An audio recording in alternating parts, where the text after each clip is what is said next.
Well, entering this week, Tres Tinkle needs just 20 points to surpass Gary Payton on Oregon State's all-time scoring list. We've all seen Trace's success from the start, but there have been plenty of behind-the-scenes ups and downs as well. And now that he's persevered, he's rewriting the record books in his final college season.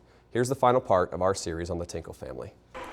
Tres Tinkle's success on the basketball court has been evident since his high school days at Hellgate.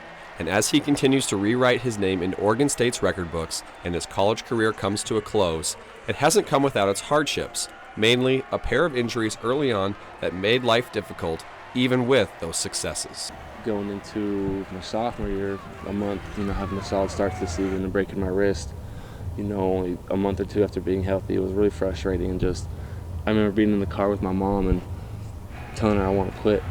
Just what's the point of, me putting everything I have into this game and, I can get hurt and, not even playing. And, she's always just told me that's not me, that's not what our family's about. But he grew from that moment, and the success has followed. But being the youngest member of a very prominent basketball family, there has also been plenty of pressures. He was under the microscope from a young age, and how he's handled it has impressed his family. Well, the one thing is he hasn't let the pressure get to him. He's still been very true to himself. There's times when I know that it's probably felt like the weight of the world on his shoulders, and he's very headstrong, and that makes me proud because that's not a trait that I had. Wish I had. But to see how he's kind of juggled, being under the microscope or in the spotlight here on campus, being the head coach's kid, having the success he's had, and not let it take away from who he really is really, warms our heart. I feel like I'm the person that thrives off pressure. I love it because I love a challenge. I want to do what people say I can't do, and then just to prove them wrong, and kind of make them eat their words. That's always how I've been with sports or school, a puzzle. It's like I want to finish it. The biggest thing for me, I think, is just like Montana tough. Is something that's in the back of my head.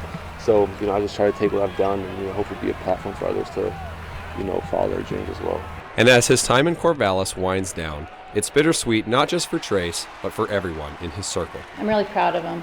Trace has never been one to shy away from hard work, and I think that's what I admire about him most. Even as a young kid, if he had a goal, he would do anything he could to achieve it.